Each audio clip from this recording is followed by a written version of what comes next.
Divya ma'am, balance sheet सभी व्यवसायों में इतनी महत्वपूर्ण भूमिका निभाती है। मैं इसके बारे में अधिक जानना चाहता हूँ। जरूर अनिल, बैलेंस शीट के साथ साथ P&L स्टेटमेंट सभी प्रकार के व्यवसाय में महत्वपूर्ण भूमिका निभाता है। मैं आपको उन दोनों के बारे में अधिक विवरण में बताती हूँ। बैलेंस शीट एक विशेष तिथि के रूप में किसी व्यवसाय की वित्तीय स्थिति का प्रतिनिधित्व करती है, आमतौर पर एक तिमाही या वित्तीय वर्ष के अंत में। इसे 2 भागों में विभाजित किया गया है, संपत्ति और देयताएं। संपत्ति या पूंजी के उपयोग में व्यवसाय के साथ साथ व्यवसाय के स्वामित्व में होने वाली सभी सामान और संपत्ति शामिल है। देनदारियों में देनदारियां और शेयर धारकों की इक्विटी या पूंजी का स्रोत शामिल है। इसमें व्यवसाय की सभी राशियां और ऋण शामिल हैं और व्यवसाय में शेयर धारकों को स्वामित्व हित है। आपको उसी समय याद रखना चाहिए कि कुल संपत्ति कुल देयताओं और शेयर धारकों की इक्विटी के बराबर है। क्या आप जानते हैं कि संपत्ति और देनदारियों को 2 कैटेगरी में वर्गीकृत किया जाता है अनिल? नहीं मैम, वे क्या हैं?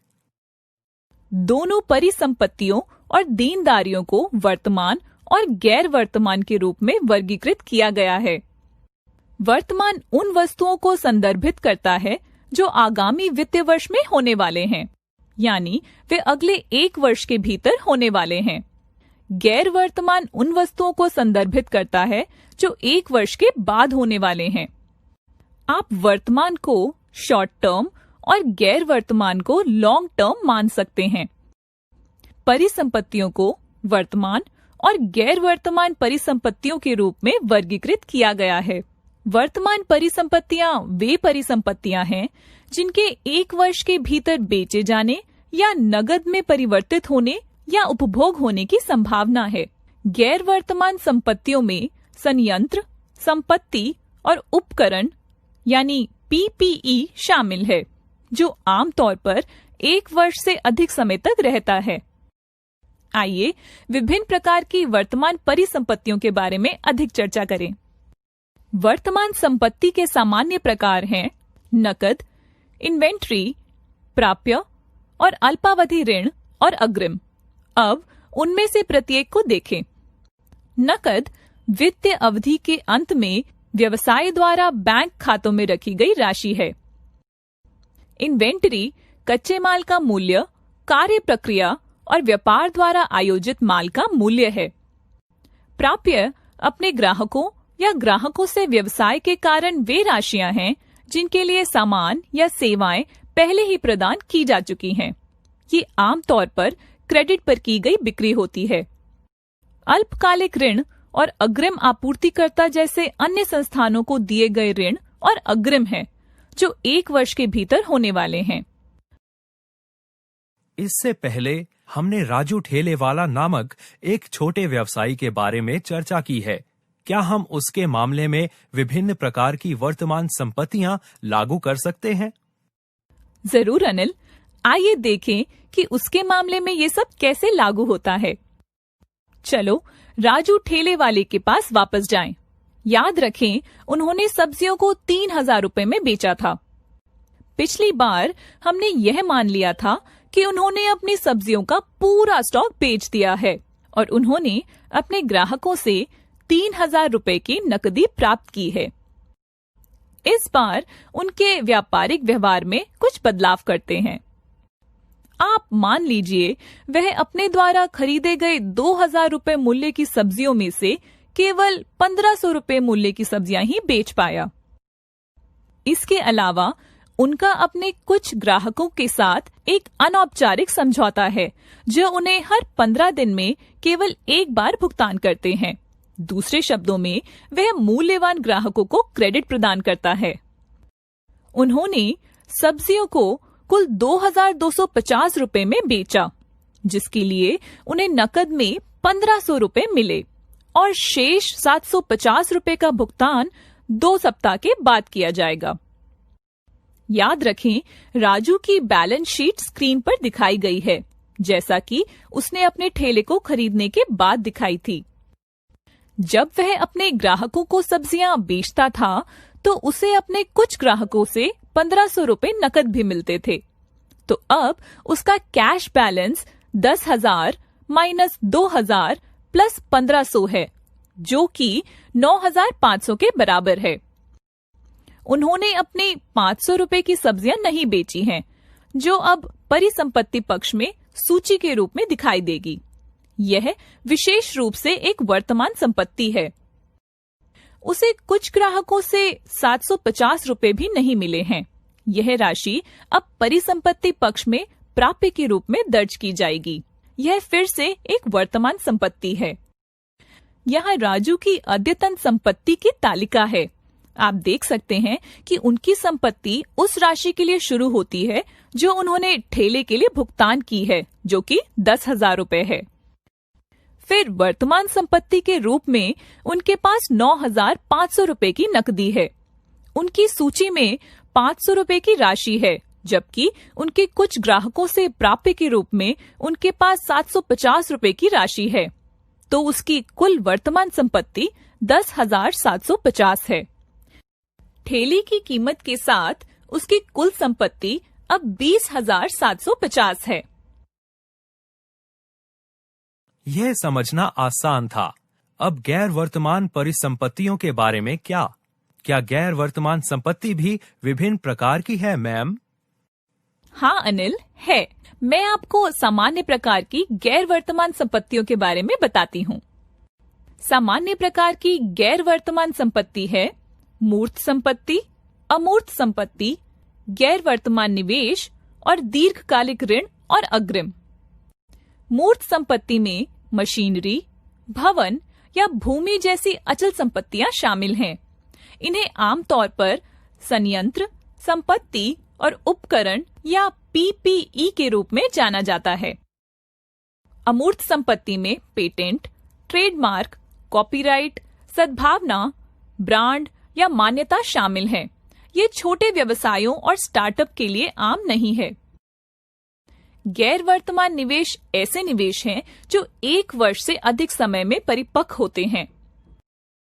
लंबी अवधि के ऋण और अग्रिम आपूर्तिकर्ता जैसे अन्य संस्थाओं को दिए गए ऋण और अग्रिम है, जो 1 वर्ष के बाद देय होते हैं। अब राजू ठेले वाले के मामले में गैर वर्तमान संपत्तियों को लागू करते हैं। हाँ, मैं जानना चाहूंगा कि यह कैसे काम करता है। राजू ने अपने ठेले को खरीदने के लिए 10,000 रुपए खर्च किए। यह उनके व्यवसाय की अचल संपत्ति है। उसके पास कोई अन्य गैर वर्तमान संपत्ति नहीं है। यह राजू की अद्यतन संपत्तियों की तालिका है। जैसा कि हमने पहले चर्चा की है, उसकी गैर वर्तमान संपत्ति उसकी वर्तमान संपत्ति के बराबर है। संपत्ति के बाद आती हैं देनदारियां। क्या देनदारियों को भी अलग तरह से वर्गीकृत किया जाता है, मैम? हाँ अनिल, मैं आपको देनदारियों के बारे में और बताती हूँ। परिसंपत्तियों की तरह देनदारियों को भी वर्तमान और गैर वर्तमान देनदारियों के रूप में वर्गीकृत किया जाता है। वर्तमान देनदारियां देयताएं हैं जो 1 वर्ष के भीतर हो जाती हैं। गैर वर्तमान देनदारियां देयताएं हैं जो 1 वर्ष के बाद होती हैं। वर्तमान देनदारियों के सामान्य प्रकार हैं भुगतान, अल्पकालिक ऋण और दीर्घकालिक ऋण का वर्तमान हिस्सा। भुगतान वे व्यय हैं जो किए गए हैं लेकिन अभी तक भुगतान नहीं किए गए हैं, लेकिन 1 वर्ष के भीतर भुगतान करने की आवश्यकता है। अल्पकालिक ऋण वह ऋण है जो अगले 1 वर्ष के भीतर देय हैं। दीर्घकालिक ऋणों का वर्तमान हिस्सा दीर्घकालिक ऋणों का वह हिस्सा है जो अगले 1 वर्ष में देय है। गैर वर्तमान देनदारियों में मुख्य रूप से किसी भी प्रकार का उधार या ऋण या कर्ज शामिल होता है जो 1 वर्ष के बाद चुकाया जाना है।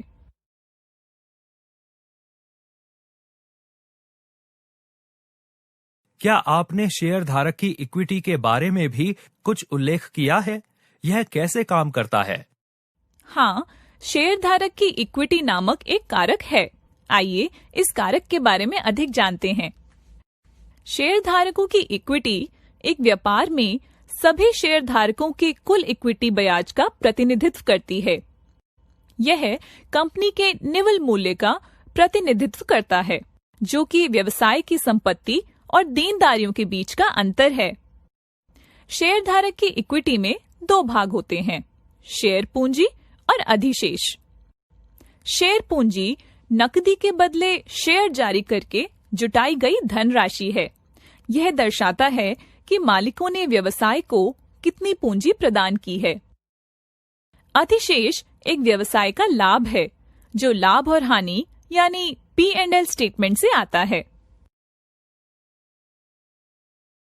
क्या हम राजू ठेले वाले के मामले में इक्विटी लागू कर सकते हैं, मैम?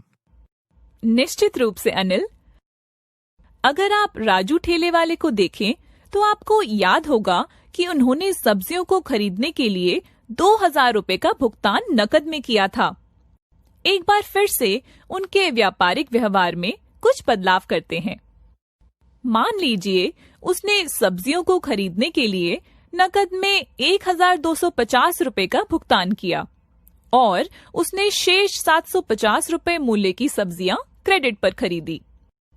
वह 2 सप्ताह के बाद अपने सब्जी आपूर्तिकर्ता को 750 रुपए का भुगतान करेगा।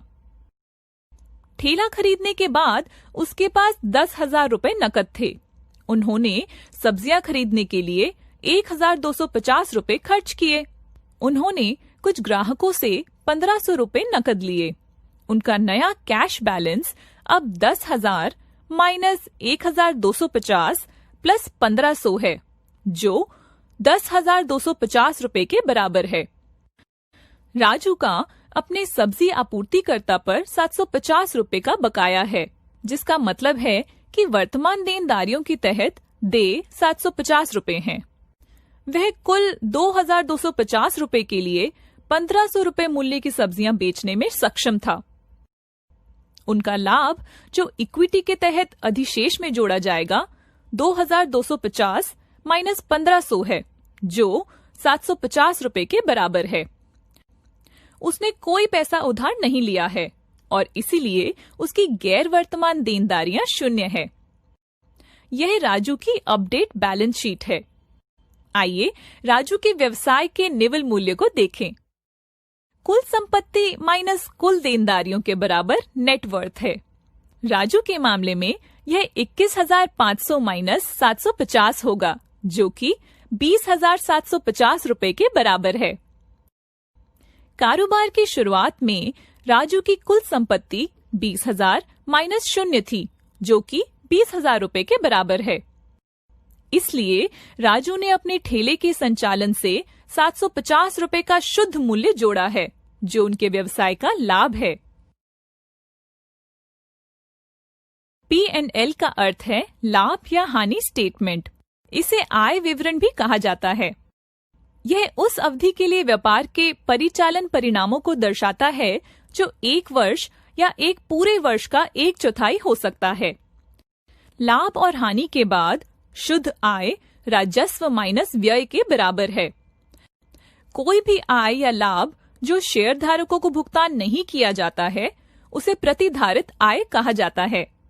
बैलेंस शीट के शेयर होल्डर्स इक्विटी हिस्से पर सरप्लस के तहत बैलेंस शीट पर समय के साथ प्रतिधारित कमाई जमा होती है। राजू के लिए अधिशेष 750 रुपए था। मैम, आपने इन्वेंट्री नामक कारक के बारे में भी बताया था। यह व्यापार में कैसे कार्य करता है? हाँ, मैं आपको इन्वेंट्री के फंक्शन के बारे में बताती हूँ। और यह है क्या? इन्वेंट्री बिक्री के लिए रखे गए सामान या उत्पादों के निर्माण में उपयोग की जाने वाली वस्तुएं हैं जिन्हें बेचा जाएगा। बैलेंस शीट पर इन्वेंट्री के तहत आयोजित इन्वेंट्री की लागत रिपोर्ट की गई है। एक बार जब इन्वेंट्री बेची जाती है तो इसे अच्छी बिक्री की लागत के रूप में सूचित किया जाता है। P&L स्टेटमेंट में इसे COGS कहा जाता है। इन्वेंट्री की गणना इस सरल सूत्र द्वारा की जाती है, beginning of period inventory plus खरीद, जो COGS plus end of period inventory के बराबर है। राजू के मामले में उन्होंने शून्य इन्वेंट्री के साथ शुरुआत की, 2000 रुपए की इन्वेंट्री खरीदी, 1500 रुपए बेची। इसलिए end of period inventory 0 plus 2000 minus 1500 के बराबर है, जो 500 रुपए के बराबर है। 500 रुपए की यह राशि बैलेंस शीट में इन्वेंट्री के तहत दर्ज की गई है। अब आइए देखें कि एक्सपेंसिंग, कैपिटलाइजेशन और एमोर्टाइजेशन क्या हैं और वे व्यवसाय को कैसे प्रभावित करते हैं। राजू के मामले में आप देख सकते हैं कि ठेले की लागत जो 10,000 रुपए है, वह केवल बैलेंस शीट पर दिखाई देती है। यह P&L स्टेटमेंट पर दिखाई नहीं देता है। यह राजू के व्यवसाय की लाभप्रदता को प्रभावित नहीं करता है। यह एक्सपेंसिंग है। अब ऐसा क्यों होता है? ऐसा इसलिए है क्योंकि संपत्ति और खर्च एक ही सिक्के के दो पहलू हैं। यदि लागत का लाभ उसी अवधि में अर्जित करने की अपेक्षा की जाती है जिसमें लागत खर्च की जाती है, तो उस अवधि में लागत को समाप्त कर दिया जाता है। दूसरे शब्दों में, पूरी राशि उस अवधि के लिए P&L स्टेटमेंट पर खर्च के रूप में दिखाई देती है। कैपिटलाइजेशन या पूंजीकरण का मतलब है कि लागत की पूरी राशि को बैलेंस शीट में संपत्ति के रूप में दिखाया गया है। यदि लागत का लाभ भविष्य की अवधि में होने की उम्मीद है जब लागत खर्च की जाती है, तो उस अवधि में लागत को पूंजीकृत किया जाता है। पूंजीगत व्यय का उदाहरण संपत्ति, संयंत्र और उपकरण या PP&E। पूंजीगत लागत अंततः P&L स्टेटमेंट के लिए खर्च के रूप में ली जाती है। अमोर्टाइजेशन या परिशोधन भविष्य की अवधि के लिए किसी परिसंपत्ति के मूल्य को आवंटित करने की प्रक्रिया है, जब इसके लाभ अर्जित किए जाने की उम्मीद की जाती है, आमतौर पर संपत्ति के उपयोगी जीवन के ऊपर। उदाहरण के लिए, यदि किसी संपत्ति का उपयोगी जीवन 5 वर्ष का है, तो संपत्ति का मूल्य का 1/5 P&L स्टेटमेंट में उन प्रत्येक 5 वर्षों के दौरान खर्च के रूप में लिया जाएगा। परिशोधन का सबसे आम उदाहरण मूल्यह्रास है, जो PP&E को परिशोधन के लिए उपयोग की जाने वाली शब्दावली है। राजू के ठेले की लागत को उसके उपयोगी जीवन के लिए मूल्यह्रास किया जाएगा। यदि हम मानते हैं कि इसका उपयोगी जीवन 10 वर्ष है, तो 10,000 रुपए divide by 10 is equal to 1,000 रुपए है, जो अगले 10 वर्षों में से प्रत्येक के लिए P&L स्टेटमेंट पर वार्षिक मूल्यह्रास व्यय होगा। वित्तीय वर्ष के अंत में करों की गणना से पहले राजू के मुनाफे से 1,000 रुपए की कटौती की जाएगी। SG&A के खर्चों में बिक्री एजेंटों का वेतन और कमीशन शामिल है। विज्ञापन और प्रचार, यात्रा और मनोरंजन, अधिकारियों का वेतन, कार्यालय वेतन और कार्यालय का खर्च। इसमें आमतौर पर मूल्यह्रास व्यय शामिल है। एक P&L स्टेटमेंट ऐसा दिखता है। प्रत्येक व्यय में कटौती के बाद विभिन्न लाभ उपायों को बोल्ड में दिखाया गया है। शुक्रिया दिव्या मैम। अब मैं बैलेंस शीट और प्रॉफिट एंड लॉस स्टेटमेंट के बारे में बहुत कुछ जान गया हूँ। आपका स्वागत है अनिल।